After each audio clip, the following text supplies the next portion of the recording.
split stance hinges. I love these. I want you to love these. And mastering this action is really going to be so crucial for being able to progress in your strength training. So I have been hinging for quite a while, and I come back to this variation on the daily. So do this regularly, do this often, add weight, add variation, but know if you're ever confused by any of the hinge variations, this one's your best friend. And if you're struggling to access all of the glute and hamstrings in this hinge, come to a live Q&A because I want to help you. Okay, basic split stance hinge. I have a slant board here, which I will use on one side, and you might also want to use a slant board. And if you're not sure, go watch the foot mobility drills. I'm going to start on my left-hand side. So notice here, I'm using my slant board in a minute, right? I'm going to come first into a split stance. Notice that my foot, my heel, and toe is about in line with each other. People often do this. That ain't it, right? Small step. People are often also really tall on their back heel. Just let your back foot relax and rest. The first crucial component here is a weight shift. So notice I'm going to bring my pelvis forward, right? I'm opening the front of my hip.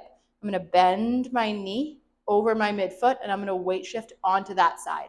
Right now, my knee's bent over my midfoot, exposed at the front of the hip, weighted on my left. From there, the knee stays forward, right? And I'm going to hinge back. I'm going to hold on to my glute and bring my hand into my groin, and I'm going to guide my butt back. And then I'm going to pause here. A couple things as I'm in this hinge shape. It's tempting to want to rotate. You're not going to do that. I'm going to pick my right hip up, right? So my hips are even. It's also tempting to want to have your weight in your heel or straighten your knee. I'm also going to bring my weight forward and allow my foot to pronate and yield under the weight of my body. I'm also not going to hug in my mid-abdomen, but instead exhale bottom to top, and then you watch my glute grow. Stability, and then my peach can emerge just that little bit more. I'm really feeling my whole glute. I'm getting space here.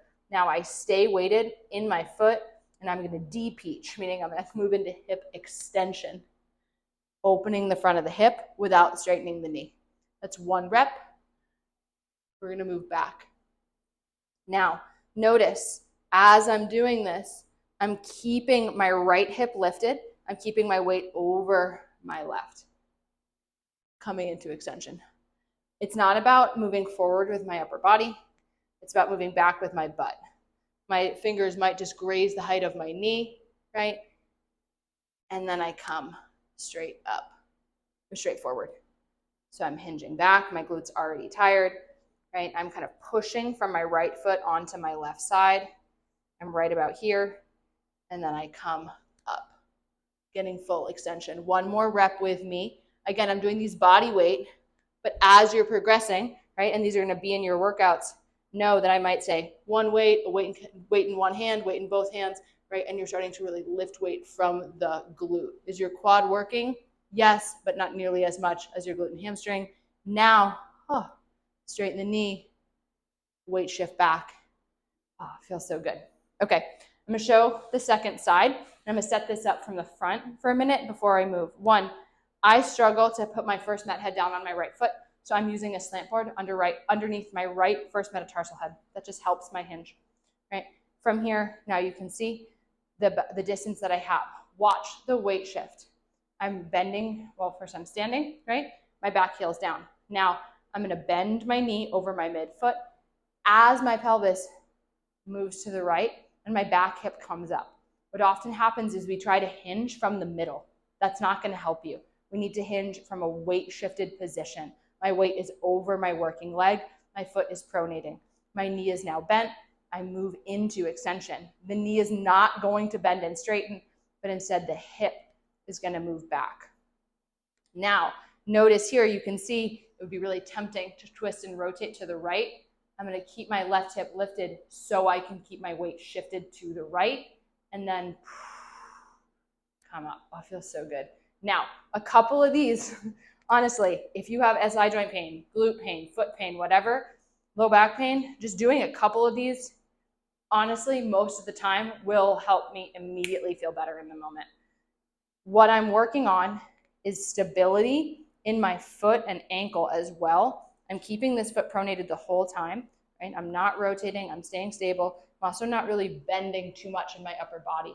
Notice my knuckles are about the level of my knee. I'll turn in profile for the last few reps, right? Hip extension, knee flexion, hip extension, and then peach, peach, peach, peach, peach. I'm going to pause here for a minute, and I encourage you to do the same. Something else that happens here is you push your weight into your heel. Rock your weight forward in the foot. Your glute's going to turn on a lot more. Something else that happens here is you twist, right? I know I'm looking towards you, but I'm really working to stay stable in my pelvis. The last thing on this last rep to get a little more space between my glutes, why don't you just like hold open your ass cheeks, like get in there. Exhale, bottom to top. And then from that stability, I can get a little more room in my butt. Oh, it feels amazing. I'm just going to hold here. My hamstring, proximal hamstring's working, glutes working. My knee feels great. My foot feels great. And then push from the heel to send the pelvis forward. Full hip extension, straight the knee, and weight shift back. Split stance hinge. Practice it, master it, weight it, do variations.